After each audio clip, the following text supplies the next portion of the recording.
Hi everyone, my graduate thesis for the University of North Carolina at Chapel Hill is titled An Empirical Analysis of Minimum Gift Amount for Athletic Fundraising Organizations in NCAA Division I. My co-researchers in this project were my two professors, Dr. Nels Pop and Dr. Jonathan Jensen.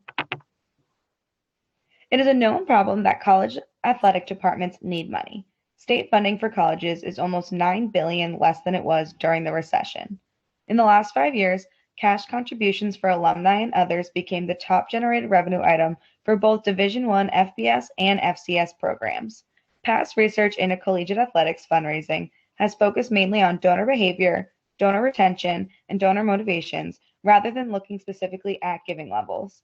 I built off of two studies from other Carolina graduate students who analyzed giving levels at the Power 5 and FBS levels.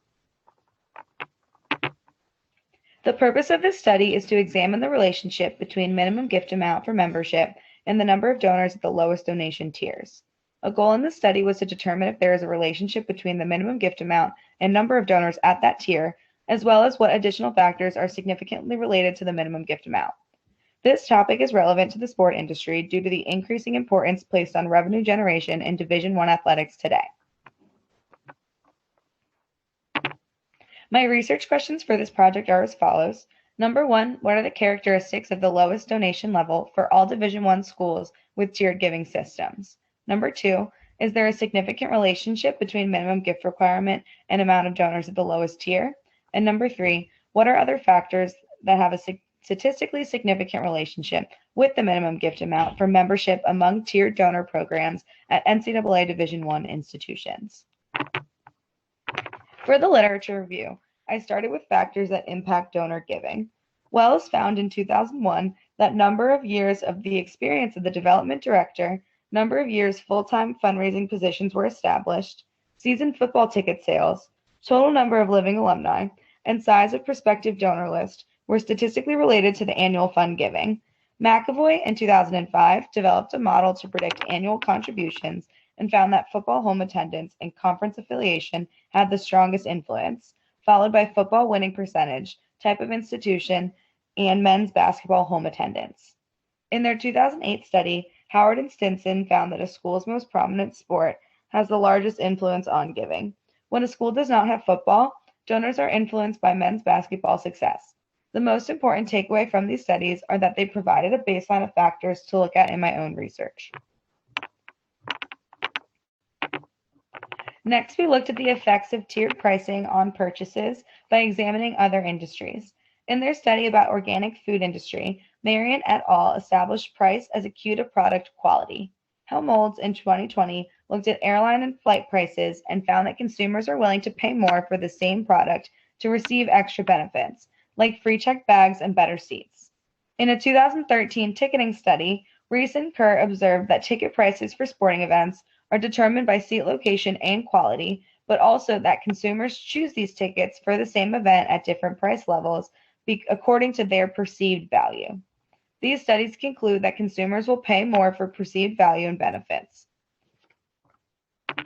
Through studies of airline and hotel industries, it was found that businesses and organizations should structure their tiered rewards to incentivize each member to donate or purchase more so that they can receive the benefits provided in those higher tier levels. Tiered rewards levels can lead to brand commitment among members because it establishes a sense of identity within each tiered level. In 2016, Chen et al. Found that fewer, more meaningful tiers lead to better campaign results. Similar results have been found with philanthropic tiered giving. Dries and Nines found that some members in higher tiered rewards levels have been known to feel a sense of superiority over members in lower tiered levels. This feeling has allowed for organizations and businesses to capitalize on donation revenue. McCardle et al. Concluded that if a donor's original contribution level is close to the minimum of the next donation tier, then they will typically donate enough money to qualify for that next tier up. For my methodology, I wanted to examine the variance in total numbers of donors at the lowest giving level. For our observation group, we chose to include all NCAA Division I athletic departments.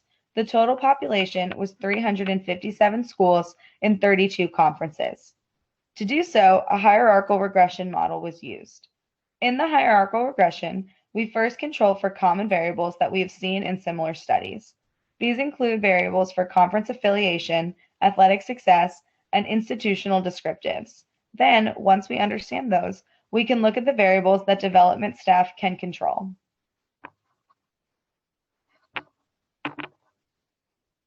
Outlined in this table are the variables used in the study and where we got the data from. You can see that the dependent variables is donors at the lowest tier. Then we highlight institutional factors and metrics of athletic performance. In this study, we use men's basketball performance because not all schools that responded have football. To get these descriptive statistics, I emailed fundraisers at every institution and often followed up several times. I received responses from 153 schools, but many did not have tiered giving tied to benefits, athletic fundraising in any capacity, or were private institutions and would not share their data. On this slide are the descriptives from this study. As you can see from the response rate, 128 Division I institutions were used. On average, enrollment at these schools was 22,300 students. The average endowment was $1.32 billion. The average number of donors at the lowest tier was 1,135. The average number of total donors to their athletic department were 4,350. The average number of tiers was 8.17. The average minimum gift requirement was $94.19. The average maximum at the lowest giving tier was $328.26. For the schools that participated in the Learfield Directors Cup, the average ranking was 141. And on average, these schools have 8 full-time development staff members. Of the 32 Division I conferences, 29 are represented in the study. For the results, I wanted to look at the variables that I thought would impact the amount of donors at the lowest giving level. We will mostly be focusing on the highlighted table at the bottom. If you look at Model 1, 47.6% of the change in model is explained by the conference affiliation. In the second model, we concluded institution-related variables with conference affiliation for a change in R-squared of 4.6%. The second model explains 52.2% of total variance, and several variables are statistically significant in this model. In Model 3, measures of athletic performance, we used Directors Cup rankings and all-time men's basketball win percentage were added in. This really did not impact the variance of the model, and now it only explains 52.3%. You would think that based on prior studies that athletic success would have a larger impact, but from this model, it is shown that the conference affiliation explains way more of the variance than the actual success. The last model includes the development controlled variables that I was the most interested in. Accounting for the changes in the others, the development controlled variables account for another 20.8% of the variance in this model. Looking at the last 3 variables, the 2 asterisks indicate that the p-value for these were less than 0.01, making them highly statistically significant. The 3 biggest takeaways for the study come from those last 3 variables. Based on the unstandardized beta coefficients, we can make the following conclusions. For every $1 you increase your minimum gift amount, you will lose 4 donors. This will be explained further through examples. For every $1 you increase the maximum of your minimum gift amount, you will gain 3 donors in the minimum giving level. This makes sense because as you increase that top restraint of the giving tier, you would pick up those few donors that usually give just enough to be included in the second lowest tier. Lastly, for the addition of 1 full-time fundraising staff member, you will gain 100 donors at the lowest tier. We found this particularly interesting and something that could be looked into further. If your minimum gift amount is $150, adding another fundraising staff member would bring in another $15,000 at the lowest tier alone. Our study is limited to that first tier, so we don't know exactly how hiring another staff member would impact donors at the remaining tiers. We can imagine that they would bring in donors at those as well and potentially could raise enough money to cover their salary and then some. If the return on investment is worth it, it might make sense to bring in more staff members. For the remainder of this presentation, we're going to focus on that first takeaway and dive into, is it worth it? Our first example is from a large Power 5 institution.